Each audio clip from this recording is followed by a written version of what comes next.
আসসালামু আলাইকুম রহমতুল্লাহি ওবরকাতুহু। সম্মানিত দর্শক, সরকার কি চলছে নাকি চলছে না, কিংবা সরকারের মধ্যে যে বিভক্তিগুলো, সেই বিভক্তিগুলো কয় ভাগে বিভক্ত, কোথাকার সরকার কোথায় চলছে, নেতৃত্ব কার হাতে, পুরো সরকারের যে একটা চেইন অফ কমান্ড থাকে, সেই চেইন অফ কমান্ড দিয়ে যেভাবে রাষ্ট্র পরিচালিত হয় সেটা কি এখন হচ্ছে? একেবারে ডাইরেক্ট জবাব হলো হচ্ছে না। আপনি যদি ঢাকা শহর ধরেন, তো এখানে দুটো সিটি কর্পোরেশন স্থানীয় সরকারের নেতৃত্ব দিচ্ছে। এখানে ওয়াসা, ফায়ার ব্রিগেড, এরপরে স্বাস্থ্য বিভাগ, বিদ্যুৎ বিভাগ এবং সবকিছুর ঊর্ধ্বে সচিবালয় এবং অন্যান্য হাজার হাজার অফিস রয়েছে, সরকারি অফিস। সব জায়গায় গিয়ে দেখেন কি একটা ঢিলেঢালা ভাব। কোনো একটা অফিসের যে ইন্সপেক্টর, সেই ইন্সপেক্টর তার এসপির কথা লেভেলে যারা আছেন শুনছেন না। একজন সহকারী কমিশনার, সেটা সিভিল সার্ভিসে ধরেন উপজেলা ভূমি অফিসে যে থাকে, তো ডিসির কথা তিনি মান্যগণ্য করছেন না এই মুহূর্তে। এটাই রিয়ালিটি। মানে ডিসি সাহেব বলতে পারবেন না যে তার কমান্ডে পুরো ডিস্ট্রিক্ট চলছে। আবার ডিসি সাহেব তিনি তার কমিশনারের কথা শুনবেন, বিভাগীয় কমিশনের কথা শুনবেন, নাকি তার মন্ত্রণালয়ের সংস্থাপন মন্ত্রণালয়ের যিনি সচিব তার কথা শুনবেন, ক্যাবিনেট ডিভিশনের কথা শুনবেন, না ওখানকার বিএনপির যে নেতা রয়েছেন, জেলার যিনি প্রধান ব্যক্তি, জেলা বিএনপির সভাপতি, সেক্রেটারি যার মার্শাল পাওয়ার রয়েছে, তার কথা শুনছেন, নাকি ওখানে সম্ভাব্য যে আগামীতে মন্ত্রী হবে বা এমপি হবে তার কথা শুনছেন?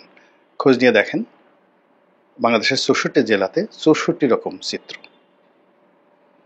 এর ফলে জনদুর্ভোগ চরমে, জনসেবা শূন্যতে নেমেছে এবং মানুষের মধ্যে যে রাষ্ট্র সম্পর্কে একটা বিশ্বাস থাকে, সেই বিশ্বাসের জায়গাটা রীতিমতো ধস নেমেছে। এই গেল এক। ২ নম্বর হলো যে সরকারের যে রাজনৈতিক উইং থাকে, মানে রাজনৈতিক শাখা প্রশাখা থাকে এবং যে সরকারের মধ্যে রাজনীতি থাকে, সেই জায়গাটিতে এখন বলতে গেলে মারাত্মক বিপর্যয় দেখা দিয়েছে।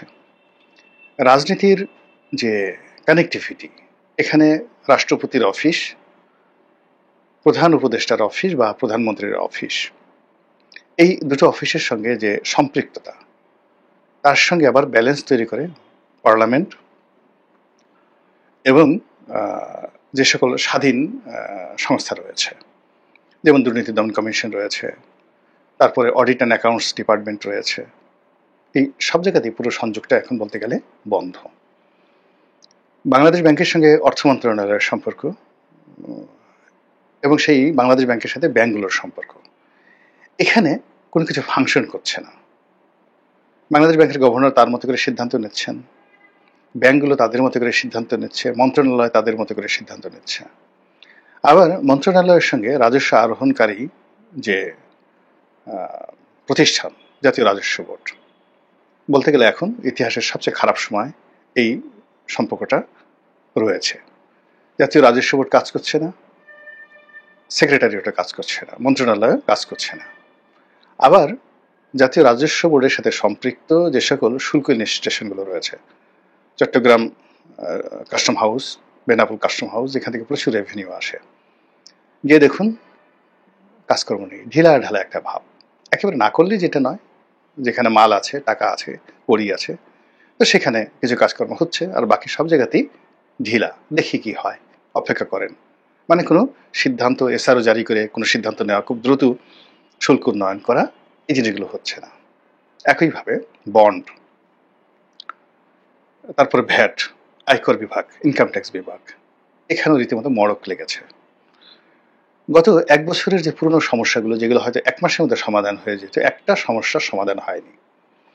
যেখানে কমিশনার দিতে পারেন, যেখানে জাতীয় রাজস্ব বোর্ডের মেম্বার দিতে পারেন, যেখানে চেয়ারম্যান সাহেব দিতে পারেন, যেখানে অ্যাপিলেট ট্রাইব্যুনাল রয়েছে সেটা দিতে পারেন। আবার অ্যাপিলেট ট্রাইব্যুনাল থেকে কোনো কোনো সিদ্ধান্ত তারা দিতে পারেন না, সেটা হাইকোর্টে আসবে। গত ১০ মাসে একটা সিঙ্গেল সিদ্ধান্ত হয়নি। যেমন ধরেন বন্ডের একজন কর্মকর্তা যাওয়ার সময় তিনি একটা সিদ্ধান্ত দিয়ে গেছেন যে এই প্রতিষ্ঠানে ১০ কোটি টাকা জরিমানা পড়ে আছে। এইভাবে সে প্রতিষ্ঠানও কাজ করতে পারছে না, সেই সিদ্ধান্তে কেউ হাতও লাগাচ্ছে না।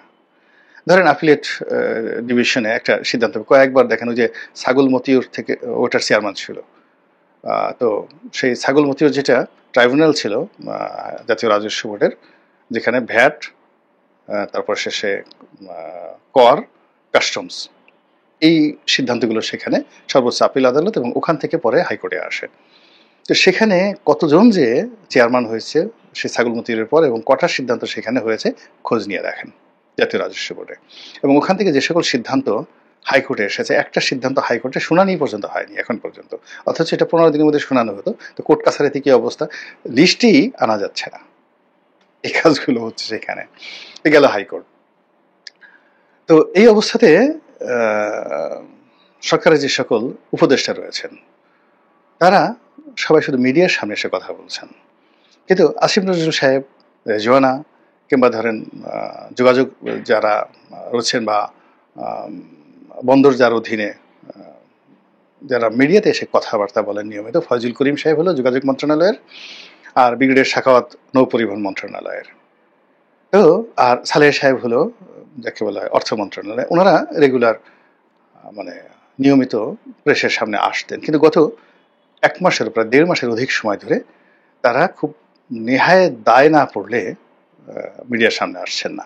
এবং এর মধ্যে অনেকগুলো ঘটনা ঘটেছে। রেজওয়ানার উনি গিয়ে বেশ কয়েকবার ওই নলিতা বাড়ি, টাঙ্গাইলের বোধহয় টাঙ্গাইল বা শেরপুরের নলিতা বাড়ির দিকে তিনি একবার ঘেরাওয়ের শিকার হলেন এবং তার গাড়ি ঘেরাও করলো এবং সেখানে খুব বিশ্রী একটা অবস্থা তৈরি হয়েছে। এরপর তিনি সিলেটে গেলেন, সিলেটের যে ভোলাগঞ্জ, সে ভোলাগঞ্জে তিনি এবং তার সঙ্গে ছিলেন যোগাযোগ উপদেষ্টা ফয়জুল করিম, তারা দুজনই সেখানে ঘেরাওয়ের শিকার হলেন।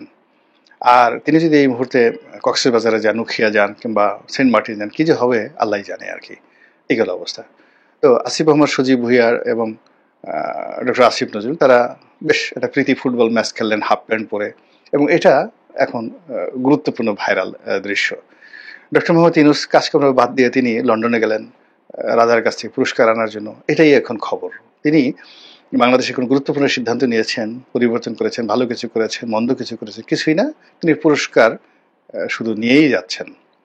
বক্তৃতা শুধু তিনি সেখানে চাতাম হাউজে বক্তব্য দিলেন, লন্ডনে গিয়ে ইম্পেরিয়াল হোটেলে ছিলেন, সেখানে গিয়ে সেই জাপানের যারা তাকে আমন্ত্রণ করেছিল, সেখানে নিক্কি গ্রুপ বোধ হয়, তো তারা যে তাদের যেটা পত্রিকা আছে সেই পত্রিকায় তিনি সাক্ষাৎকার দিলেন। টোকিও টিভির সঙ্গে ওদের সাক্ষাৎকার দিয়েছেন কিনা জানি না। ওখানে আমরা যখন গেছিলাম রাষ্ট্রীয় অতিথি হিসেবে, আমাদের এরকম নিপ্পন টিভি, তারপর শেষে টোকিও টিভি, এরপরে ওখানে আরো কয়েকটি পত্রিকা আছে, এরা এই বাংলাদেশে গেলে সাক্ষাৎকার নিতে আসে। আমি ক্ষুদ্র মানুষ, আমারও সাক্ষাৎকার নিয়েছে সেখানে, তো ওনারও নিয়েছে, সেই সাক্ষাৎগুলো সেখানে নিয়েছে। আমেরিকাতে গেলে ভয় যাবে আমেরিকা বাংলা বিভাগ একটা সাক্ষাৎকার নেয়, আমারও নিয়েছে, ওনারও হয়তো আমেরিকা গেলে নিবে। ইংল্যান্ডে গেলে বিবিসি একটা সাক্ষাৎকার নেয়, এটা স্বাভাবিক। আর অন্যান্য ছোট ছোট ইউটিউবার এখন তো বলতে গেলে হয়ে গেছে। তো সেই কাজগুলো লাইমলাইটে আসছে। উনি রাজার ওখানে গিয়ে এলেন, কি খেলেন কি খেলেন না, কিভাবে দাঁড়ালেন, কিভাবে হ্যান্ডশেক করলেন, ইত্যাদি নিয়ে মানুষ ট্রল করছে। কিন্তু দেশের কি উপকার হলো সেগুলো নিয়ে কোনো কথাবার্তা হচ্ছে না। তিনি হোটেলে তার রুম ভাড়া কত, কতদিন থাকলেন, তারপর শেষে টোটাল বিল কত দিলেন, তার রুমের ভাড়া কত দিলেন, হোটেলের মেনুতে কী ছিল, ব্রেকফাস্টে কী ছিল, সেখানে সব কিছু মানে আলোচনা সমালোচনার পাশাপাশি বেশি আলোচিত হচ্ছে তারেক রহমান সাহেবের সাথে বৈঠকে তিনি কি করলেন, কিভাবে হাত ধরলেন, কিভাবে হাত ঝাঁকালেন, তারপর সে কিভাবে হাসলেন, ইত্যাদি ইত্যাদি নিয়ে। মানে এগুলো সব খাজুরি আলাপ। তো যখন মূল আলাপ না থাকে তখন খাজুরি আলাপ হয়, যখন কোনো কাজ না থাকে তখন কি করেন, নেই কাজ তো খই ভাস। তো বাংলাদেশের সরকারের একজন প্রধানমন্ত্রীর অফিস, প্রধান উপদেষ্টার অফিস এতটা ব্যস্ত, সেখানে আসলে সকাল থেকে রাত্রি পর্যন্ত যদি কেউ কাজ করে, এখন যে প্রোটোকল রয়েছে তার তো 18 ঘন্টা পরিশ্রম করে তো তিনি ফাইল সরাতে পারবেন না। তার মুখ্য সচিব, প্রধানমন্ত্রীর মুখ্য সচিব, আমরা তো এই রাষ্ট্রের পরিচালনার সঙ্গে সরাসরি 5টি বছর জড়িত ছিলাম। আজ ফয়জুল কবির সাহেব যে মন্ত্রণালয় দেখেছেন, এই মন্ত্রণালয়ের সংসদীয় কমিটির সদস্য হিসেবে আমি পার্লামেন্টারি কমিটির একজন সদস্য হিসেবে তো আমার মাথায় এক বস্তা ফাইল সবসময় থাকতো।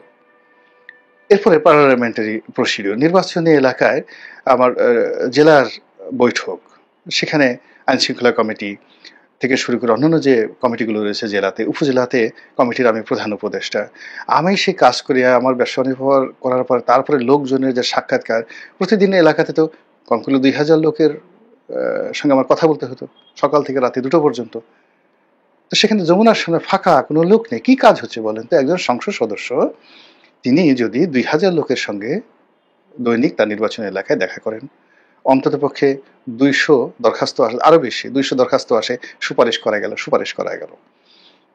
অন্ততপক্ষে ২০০ টেলিফোন করতে হয়, টিএনও সাহেব, ওসি সাহেব, ডিসি সাহেব এই কাজটা করে দেন, সচিবালয়ে তদবির থাকে।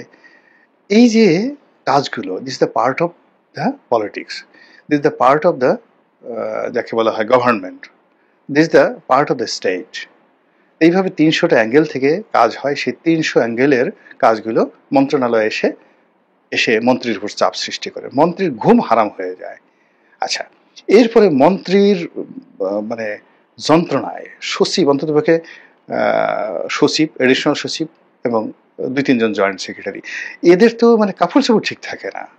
এই এমপি সাহেব আসতেছে একটা বিষয় নিয়ে, মন্ত্রী ডাকতেছে, আবার এমপি সাহেব গিয়ে সেখানে গিয়ে সচিবের সাথে গিয়ে ঝগড়া করতেছে, বন্ধুত্ব করতেছে, চা খাচ্ছে, গল্প করছে।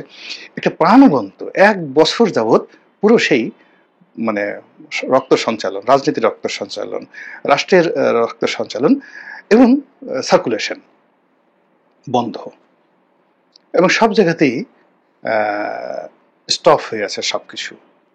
এখন যে যার মতো করে আপনি এই রাষ্ট্র কি চলছে? এরশাদ সাহেব চালাচ্ছেন দক্ষিণ সিটি কর্পোরেশন। এখন ডক্টর মোহাম্মদ ইউনূস কি আছেন না নেই? তিনি যদি থাকেন তাহলে তো এরশাদ সাহেব থাকেন না, আর এরশাদ সাহেব যদি থাকেন তো ইউনূস সাহেব থাকেন না, আর দুজনে যদি থাকেন তাহলে দুটো রাষ্ট্র, গণপ্রজাতন্ত্রী বাংলাদেশ ওরফে ব্রাকের যমুনা, আর গণপ্রজাতন্ত্রী বাংলাদেশ ওরফে দক্ষিণ সিটি কর্পোরেশন। এই গেল অবস্থা। আর যদি গণপ্রজাতন্ত্রী বাংলাদেশ ওরফে প্রধান উপদেষ্টা, গণপ্রজাতন্ত্রী বাংলাদেশ ওরফে রাষ্ট্রপতি শাহাবুদ্দিন চুপ্পু। আবার যদি ধরেন গণপ্রজাতন্ত্রী বাংলাদেশ ডক্টর মোহাম্মদ ইউনূস অ্যান্ড গং, আর অন্যদিকে গণপ্রজাতন্ত্রী বাংলাদেশ জেনারেল ওয়াকারুজ্জামান অ্যান্ড গং। আবার যদি আপনি ধরেন গণপ্রজাতন্ত্রী বাংলাদেশ ডক্টর মোহাম্মদ ইউনূস ভার্সেস গণপ্রজাতন্ত্রী বাংলাদেশ পিনাকি চক্রবর্তী, অস্বীকার করতে পারবেন? তার কথায় সরকারের সবকিছু উল্টোপাল্টা হয়ে যাচ্ছে না? এই তো অবস্থা। তো সেই অবস্থাতে রাষ্ট্র কি চলছে? সরকার কি চলছে? বা যেভাবে চলছে সেভাবে কতদিন চলবে? আর এটা কি আমাদের জন্য দীর্ঘমেয়াদে আমরা কি এই ভার, এই দায় বহন করতে পারবো? জাস্ট 10 মাসের মধ্যে জিডিপি অর্ধেকে নেমে এসেছে। সেই অর্ধেক জিডিপি আমরা কি সেটা বহন করতে পারবো? এই জিনিসগুলো ভাবতে হবে, বুঝতে হবে, সিদ্ধান্ত নিতে হবে। মহান আল্লাহ আমাদের সবাইকে হেদায়েত দান করুন এবং হেফাজত করুন। আসসালামু আলাইকুম ওয়া রাহমাতুল্লাহি ওয়া বারাকাতুহু।